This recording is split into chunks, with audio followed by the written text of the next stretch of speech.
อายุเศร้าปลายอายุเศร้าปลายเขาบ่เอาแล้วเท่าบ่ เท่าเขาว่าเท่า เออ อายุ18ขึ้นไปนี่แม่ เท่าอีก เขาว่าเท่า แสดงว่าบ่ได้อีกเจ้าบาทนี่นะ ไอ้ เออเอ้าขนาดตอนเป็นชาวน่ะก็ยังว่าเท่าบัดนี้เว้าเราบ่มีลูกอีก มัน ยัง แตกต่างกันไหน ฮะ กูเนี่ยคำว่าไม่ห้างกับผู้สาวนะ เออมันสินสอดมันสิพรกว่ากันบ่จังซี่บ่ กับบ่ได้พ้นเนาะแต่ว่าบ่ถึงว่าแต่ว่ามันก็สิอันนี้กว่านะ ฮะยันว่าอย่ามาสินสอดแล้วพรกว่าอันผู้ชายจังซี่นะมีบ่หรือว่าคาดองนะ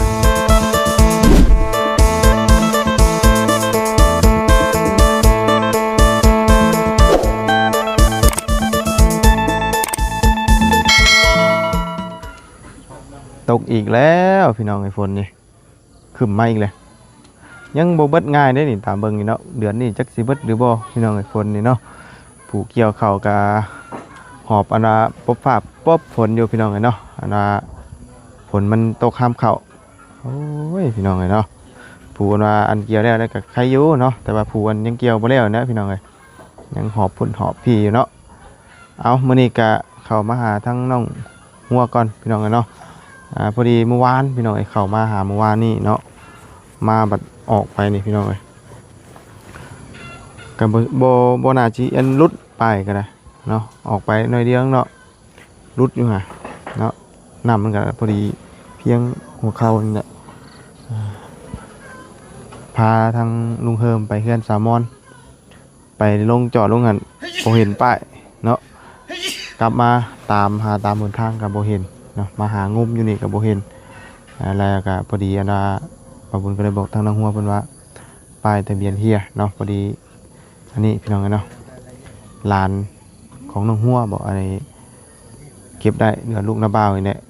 พอป้าบุญกลับมาตามแล้วมันบ่เห็นเด้เพิ่นเก็บไปก่อนเนาะจันโอ้ยบ่แฮงอีกพี่น้องเอ้ยเฮียรุดตลอดป้ายนี่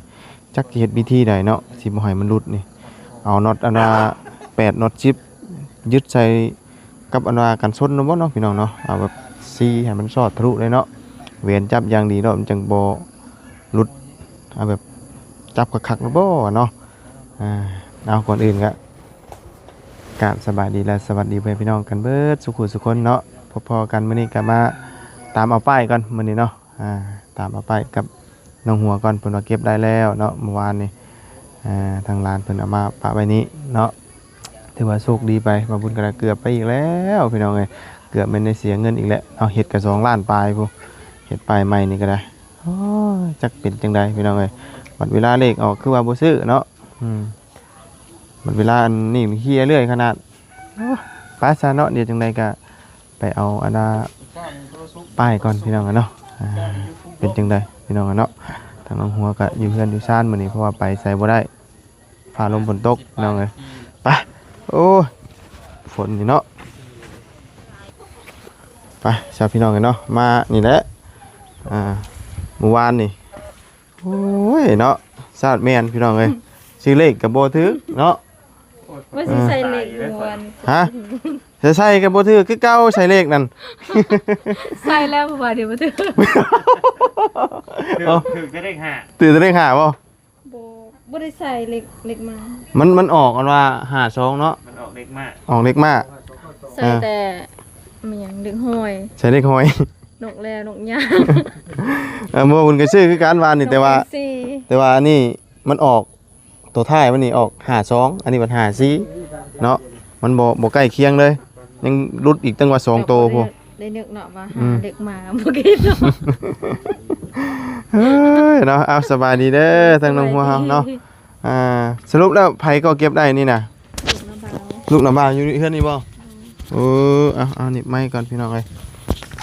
เพิ่นเห็นตอนได้น่ะ ตอนพออายออกไปแล้วเรากลับมานี่ เอ้าเฮาหาคือบ่เห็นจ้ะ บ่ตอนจะอายออกแต่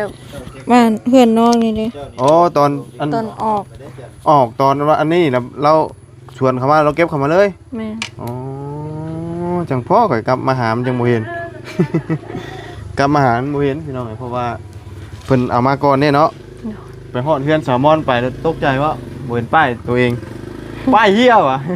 เด็กคันเดอร์วันนี้มันมีรอบ3ย่านบ่พ่อวันนี้ เนาะจักเฮ็ดจังไดพี่น้องเอ้ย เอาเนาะถือว่าโชคดีอีกพี่น้องเอ้ยว่าบุญกะก้อนสิขึ้นนั้นท่วงอยู่เด้โอ้เลขมันออกอันนี้เหมือนกันว่ะ654เหมือนน่ะว่ะบัดกลับสิขึ้นมาจากเครื่องสามอนมาป้ายรถเที่ยวอ่ะโอ้ตกใจยุบรถเอาอีกแล้วว่ะเอ้ยเนาะเอาก็ถือว่าได้คืนมาแล้วพี่น้องเอ้ยเดี๋ยวจะเอาเงินให้ทั้งลูกระบ่าวแล้วก่อนพอได้เราไปซื้อน้ำซื้อในเนาะถ้าเราเก็บมาไว้ให้พี่น้องเอ้ย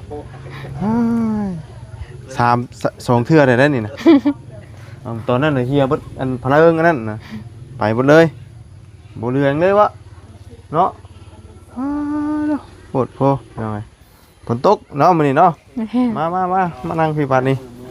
โอ้ยน้องเอ้ยฝนตกฝนลิ้นอึ๊บฝนตกนี่ห่วยลำบากเลยพี่น้องเอ้ยไปใส่กันยากเนาะลำบากลำบนเปื้อนเบิดหากระแหงเนี่ยหมู่อันก่อนนี่เนาะตกมามื้อนี้บัดอีกแล้วเปื้อนอีกแล้วน้ำเต็มเองอยู่บ่ฝนตกมื้อนี้บ่ได้เต็มตกบ่ได้แห้งตกบ่แห้งบ่เต็มใช่มั้ยเนาะตกพอเราได้น้ำลายกว่านี้ใครอยู่เนาะพอได้น้ำกินน้ำใส่จังหน่อยเบิดหน้าฝนนี่ยังเต็กเด้อนี่เนาะบ่ได้ยังทำมื้อคืนมื้อเช้านี่ตกแห้งบ่ได้หยังเลยเด้นี่น่ะแปลว่ามีแต่ไปตักอยู่เซ่อย่างเดียวบัดนี้เนาะถ้าว่ามันเบิดหน้าฝนเนี่ยแต่อันนี้มันมีหน้าฝนนี่ยังดีแต่ว่า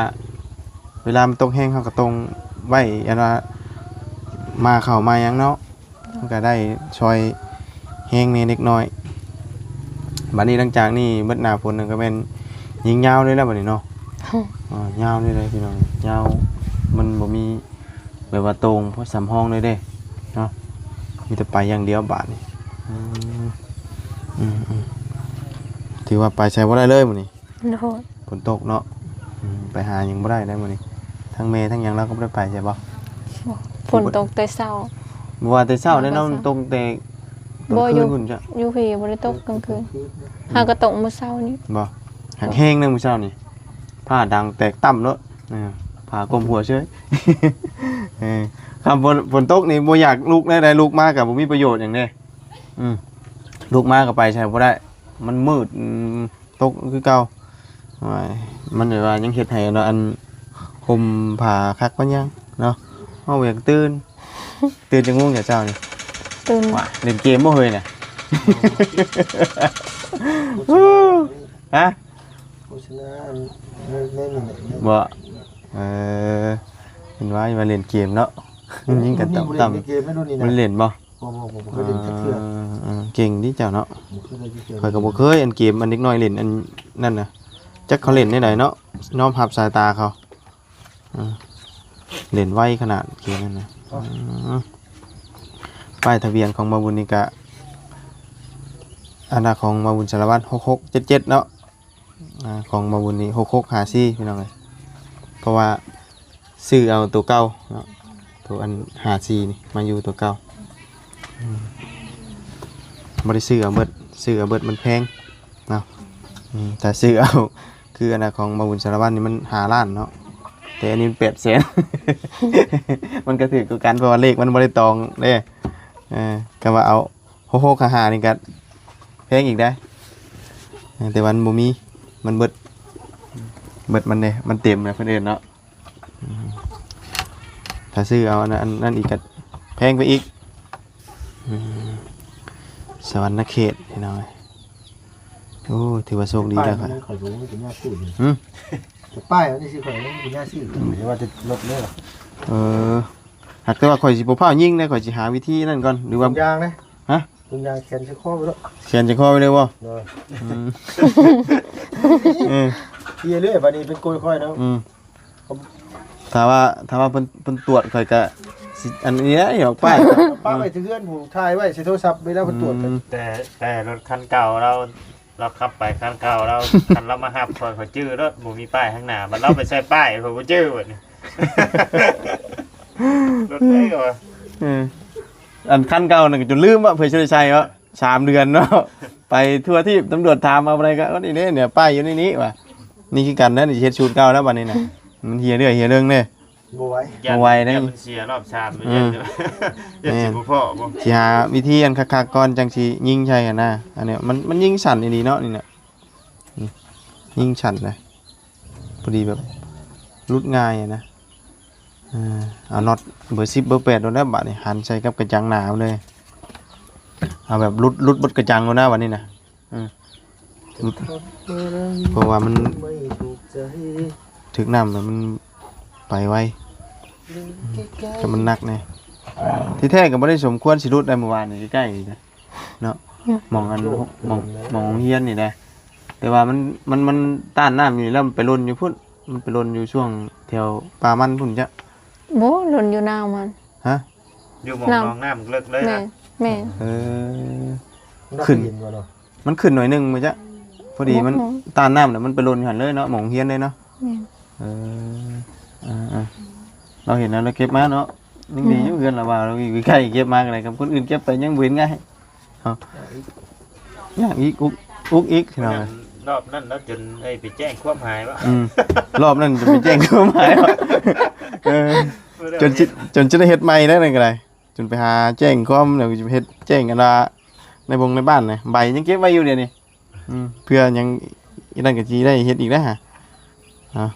อันนี้ก็เกือบแล้วนี่หากแต่คอยว่าอีกจักเดือนนึงว่าคำว่าสิแจ้งความหายกันอันนี้นะเพื่อมันเห็นได้แล้วก็เห็นได้นี่เกือบไปแล้วเก็บมีก้อนเก็บไปก้อนเนาะมะพร้าวแล้ว หอยไว้ชื่อเพิ่มบ่ หอยแขนคอไปเลยดิใส่เชือกไว้ดูยังไงติดใส่เชือกด้วยติดจะเพียนลังเลยนี่โอ้เพิ่นบ่มีแบบอันสแกนติดไว้โดดเนาะ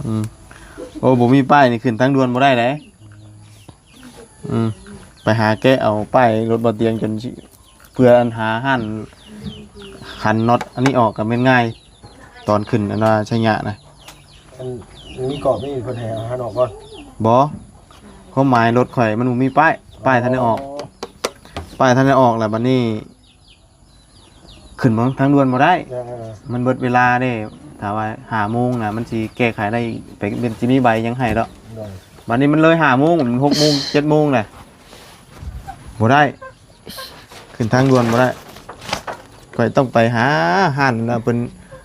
ยิงป้ายน่ะให้เพิ่นชี้อันนี้ออกแล้วก็มันยิงป้ายใจอีกตัวนี้อีก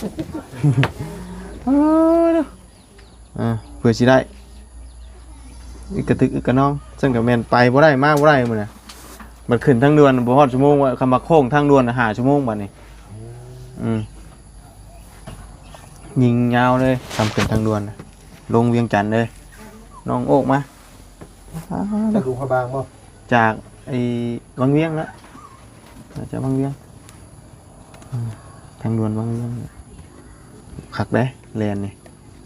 แลนตอนคืนจะว่าว้าวดูจะตรวจมาคำงัวหน่อยเข้าไปเป็นตายนะ ทางด่วนมันมีอย่างเนาะมันมีแนวกั้นเนาะมันคือทางด่วนไอ้อยู่นั่นเลยทางด่วน เพิ่นบ่ได้เฮ็ดเป็นเสาขึ้นมา บ่มองมีบ่มี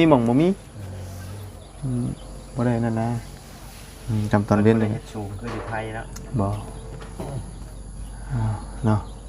และอะไรขึ้นละไพ่นาบ่าวเจ้าน่ะผู้ชายป่ะลูกนาบ่าวนะ แม่นผู้ชาย เอามีแต่เอาเงินให้เราพอได้ซื้อน้ำกินฝากไว้ให้เราเด้อ โดยเข้าใจ มุกขอบใจเราได้หลายเนาะจังได๋ บ่มีลาวนึงจ้ะ โอ้ อยู่ทางใดปลายกัน จักอยู่จังไดจักพุทธะไปท่องแถวน้ำเซ่พุ่นจ้ะ บ่ได้ บ่ เราจะไปแจ้งว่าหมาย เราบ่เก็บมากับเด็กน้อยบ้านนี้แล้วค่ะคอยมั่นใจว่าอยู่ในบ้านนี้เพราะว่าทางออกมันกระดุกกุกกิกเด้ก็สิว่ามั่นใจนะ อันผู้รับแจ้งความแล้วโอ้หาจิทอนไปที่นี่แล้วก็สิว่าแล้ว แม่กระตอนเต้นกลัวบ่ จิทอนแจ้งความหมาย ได้ได้ฉันเนาะจำเป็นแล้วมีป้ายกันไปใช้บ่ได้นี่มันจะขามไทยก็ขามบ่ได้อีกนะฮะหาเก็บเงินอีกกันขามไทยกันบัดนี้เนาะขามไทยไปหากินไอติมกันอยู่มุกดาหาร อยู่ลาวบ่มี มีอยู่อยากกินของไทยแล้วเห็นได้ใช่ เพราะอยู่ลาวมันเป็นโมเมนต์ไอติม มันบ่แซ่บ กระแลม กระแลมแล้วมันบ่ได้แซ่บเลยรสชาติมันต่างกันเลยเพิ่นประหยัดของเลยของอยู่ไทยนี่โอ้เพิ่นเฮ็ดแซ่บคือหยังนี่อยู่ลาวนี่ส่วนหลายมันสิเป็นของเวียดได้มันเลยบ่แซ่บแม่นเหรอ ลองแล้วบ่ของเรียน โอ้ยยัง ลองชิมเลยบ่ บ่ค่อยมักปานใดของเวียด ของหวานของหยังบ่ค่อยปานใดก็ แม่นเนาะนี่แหละมุกดีใจแล้วค่อยก็ได้ป้ายคืนแล้วมุกหลังจากที่ว่าไปเห็นมันหล่นตะโกกรถป้าตัวบ่อยากเฮ็ดหยังวานนี่มีแต่อยากมือหาป้ายยังเงินบ่ได้เด้อฝนก็ตกแน่บัดนี้เฮาบ่มีกำลังใจสิเฮ็ดหยังเนาะเพิ่นไปใช้เฮยนะเยละแคนี่คืออิหยังเยละแคบ่ อย่างเงี้ยละ เอ้าเพิ่นว่าเยละแค ไปเลย ฮะเพิ่นไปยังไงไปใช่ ไปใส่ เออ ไปสักยาบ่ โอ้เพิ่นท่องบ่เพิ่นถือปึ้มนี่นะแม่นบ่ โอ้นี่ไป ผักท้อง ไป เนาะ ผักท้องบ่ อันน้อยๆแม่นน่ะนะปึ้ม แม่นนะหัวเอ้าเขาเจ้ามีผัวบ่ทุกคนน่ะบ่ แม่ อ่า ท้องปื้มปากท้อง โอ้น้อยๆเด้มีผัวปากท่องบ่ได้เด้โอ้ น้อยโตวะ แม่นอยู่น้อยที่โตก็แต่ว่ามันแปลว่าซ้ำนี่อ่ะนะเดี๋ยวว่า ไปถากท่องพร้อมกันหาคนนะมีแต่ 5หรือ6 หาหกบ่เราบ่ได้มีแต่คนอันว่าอันอายุบ่เกิน บ้าน10ปลาย 16 17นี่นะเต็มที่เนาะฮอดบ่ เดี๋ยว เพิ่นนิยมกันเนี่ยนี่เนาะท่าน บ่แม่นนิยม ฮะ บ่แม่นนิยม เอากันนิยมเด้อเพิ่นเอาผัวแต่น้อยเนาะคือน้องหัวนี่นะนี่น้องหัวก็15เนาะออกมานี่ยังบ่ได้แต่งเพศชายซ้ำดอกเอาผัวก่อนเนาะ ยังบ่ทันได้ออกจากโรงเรียนครับ ออกแล้ว ออกแล้วออกมาแล้วก็บ่ยังบ่ได้แต่งผู้ชายว่าผู้ใดมาเล่นเนี่ยนะ ออกมาแล้วก็แม่นชิงเอาผัวก่อนนะ ปั๊บเลยบ่ ปักหมักชิปรถ วันนี้เรามาแต่งเป็นสาวย้อนหลังบัดนี้ เอ้าตอนนั้นเราบ่ได้ยังบ่ได้แต่งเด้ นี่ว่าเป็นผู้สาวบ่ ครับมาเป็นผู้สาว ฉันน้องเอ็ดสิว่าสิได้ บ่ว่าน้อง เอ้าเราบ่ได้แต่งจักตะกี้ยังว่าเราขี้ได้เนาะ เราบ่ได้เป็นสาว แม่เราบ่ได้เป็นสาวเราบ่ได้แต่งนี่น้องเอ็ดก็ว่าอีนายนี่ขี้ได้ งานสิได้ เขาใส่ ดูครับ แ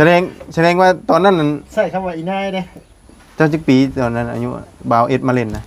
14 14บ่าวเอ็ดจักปีจ้ะตอนนั้นเราประมาณจักปี บ่ฮู้แล้ว ตอนนี้ ได้ เราอา ประ ยุ มาณ ประมาณ15 16ก็จักเราเฮ็ด แม่ 16 16ประมาณนั้นแหละ แล้วเจ้าได้เล่นน้ำเราอยู่บ่ มีแต่แลนนี้ จะเล่นนี่โอ้ 17ยังเด็กน้อยยังบ่จักเนาะ คิดว่า เรามาตั้งใจมาล้มเจ้าสิบ่มาจีบเจ้าบ่ตอนนั้น บ่ หรือว่า เรามาลินผู้สาวในบ้านน้องในหมู่น้อง โดยอันเมียเราอันเราอยู่น้ำขมือนี่ก็ตอนมาบุญทายอยู่คิวรถน่ะยังน้อยๆอีกเนี่ยยังซ้ำไหนวะน้อยก็ต้องใช้อีกเลย ต้องแก้ น้อย จำน้องแล้วเมื่อวานนี้ ฮะ บ่เห็นน้องของน้องแก๊ส ซ้ำจำอะไรบอกมาถือน้อยก็ต้องใช้ซ้ำตอนเขาเห็นต้องใช้ตอนทำอิฐนั่นแหละประมาณนี้น้อยแห้งเมียเรานะเอาเราไปตะกี้ว่าอันนั้นว่าถึงเนี่ยเราไปขอทานได้เราไปว่าไงเราไปขออันนั้นยูคิวกับยาเราเมียบอกเอ็ดนะเราบุญกับไปพ่อนี่แหละพ่อก็เลยทายคลิปลงไปเนาะจนโบจื้อว่าแต่ว่าทั้งน้องแก๊สน่ะเราจื้อมาบุญเขาโบจื้อแล้ววันนี้วะของเราใหญ่มากมันหน้าเปลี่ยนเลย เห็นตั้งแต่ตอนนี้น้อยวะ กลับมาวันนี้เราได้ลูก กลับมาวันนี้ได้ลูกบ้านนี้เอา ไปสิจื้อเนาะโอ้ยว่ะโคตรโพเป็นนิยมบ่ เพนนิยมกันเอาปัวแต่น้อยทั้งนี้นะมีแต่เต็มที่เลยมีแต่ อายุ20ปลายเขาบ่เอาแล้ว เท่าบ่ เ เท่าเขาว่าเท่า เออ อายุ18ขึ้นไปนี่แม่น เท่าอีก เขาว่าเท่า แสดงว่าบ่ได้อีกเจ้าบาทนี่น่ะ ไอ้ เออเอ้าขนาดตอนเป็นชาวน่ะก็ยังว่าเท่าบัดนี้เว้าเราบ่มีลูกอีก มัน ยัง แตกต่างกันไหน ฮะ กูเนี่ยคำว่าไม่ห้างกับผู้สาวนะ เออ เออ มันสินสอดมันสิพรกว่ากันบ่จังซี่บ่ กับบ่ได้พลเนาะแต่ว่าบ่ถึงว่าแต่ว่ามันก็สิอันนี้กว่านะ ฮะยันว่าอย่ามาสินสอดแล้วพรกว่าอันผู้ชายจังซี่นะมีบ่หรือว่าคาดองหั่นนะมันสิพรกว่าผู้ชายบ่ ก็บ่ฮู้ หนู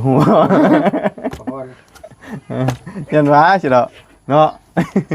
โอ้ตอนนั้นแม่ห่างเราอยู่บ้านนอกกันเราเอาผัวเราแต่สำเร็จค่าดองเราเท่าไหร่วะ15ล้านผัดเราเป็นแม่ห่างนี่เราเอาผัวอีกอายุบ่แม่นค่าดองเราเศร้าไปล้านพุ่นน่ะ เออ บ่เกี่ยวนะเด้อ แบบบ่เกี่ยวบ่เนาะโอ้ไปเรื่อยๆครับเลย ไม่ห้างก็สิกระดองรถว่าเลยนะ เยอะยังไม่ห่างมันกระดองรถได้เนาะขนาด18ชาวนี่ก็ยังว่าเท่าเลย เท่าเยอะ หาผัวยากกว่าฉันนี่นะคำไม่ห่างไว้ไม่ใช่หาบ่หายากว่าฉัน ง่ายนะ ง่ายป่ะ ง่ายไม่ให้ กับไม่ยากแล้วตอนนี้นะคนติดต่อมาหลายอยู่เลยเนาะ ที่จะน้องบ่ละรับปากว่าเอานะ มีอยู่บ่จะผู้เพิ่นโทรมาเล่นชั่วโมงนี้กับทางฝั่งไทยบ่ได้มีป่ะ เนาะ เพิ่นขอมาหลายเลยขอมาอยากอันดาให้ขอให้แน่อยากเว่าน้ำเพิ่นว่าหากชวนหลายติดต่อมาทางเฟซดอกเพราะว่าบาบุญอันดาลงเฟซเด้ลงเฟซเนี่ยเพิ่นแชททักเข้ามาทางเฟซแต่ว่าบ่ได้คอยตอบเพิ่นดอกเนาะต่อไปก็ทางน้องหัวก็บ่ได้อันดานั่นอยู่แล้วมีแต่ว่าเพิ่นมีผัวแล้วอ่ะ เอาแบบมึงจบบ่ได้ยังไปต่อบ่ได้วะว่าน้องคนนี้ผัวบ่ได้ มีจนเนาะ หมองวิทย์ด้วย สบายใจด้วยนะ เลยเอาเนาะกับตอนเขาเฮียนออกมากันแม่นมีลูกมีผัวเลยเราก็ได้บัดมาแต่งตอนเป็นใหม่ๆเนาะอันนี้มาเป็นในห้างพี่น้องได้แต่งเป็นสาวถือว่ายังโชคดียังได้กลับมาแต่งเป็นสาวอีกเนาะ เกี่ยวได้กลับมาแต่งเป็นสาว ไปเรื่อย เอ้าตอนนั้นเราไม่ได้แต่งเนาะตอนนี้เราได้มาแต่งเป็นสาว โชคดีเยอะเนาะ โชคดีนะตอนนั้นแบบยังขี้มูกมันยืดอยู่เลย ใช่เห็นภาพเลย ไม่เห็นป่ะขี้มูกยังไม่ได้เกี่ยงยังเอาผัว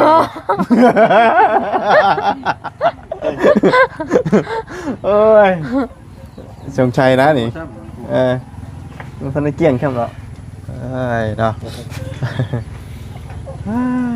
เอาสันเนาะมีแต่บบุญกะไปทางอื่นต่อก่อนบัดนี้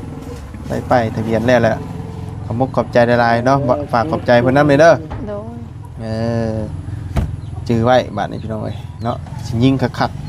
ๆน็อตเบอร์8เบอร์10ใส่รถ คิดว่าจื้อไว้ก็สิเอาผัวสิกักไว้เนาะ ฮะ ไปนึกว่าเรื่องเอาผัวแล้วว่าจื้อไว้ก็ดีว่านี่สิคือคักผมว่า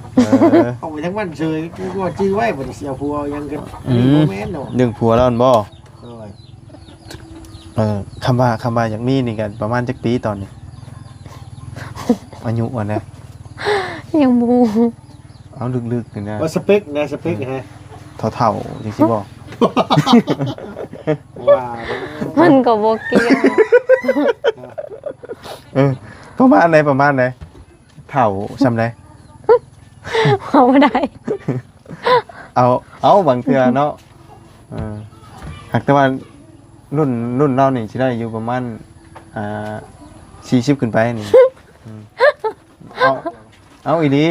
อันรุ่นนี้แล้วนะ บ่มีแล้วอันว่าอัน17 18นะบ่ได้แล้วเพราะว่าย้อนหยังเพราะว่า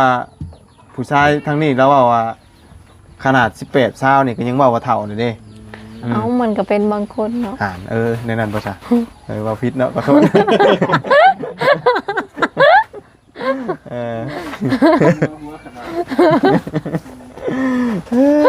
ษ เนาะ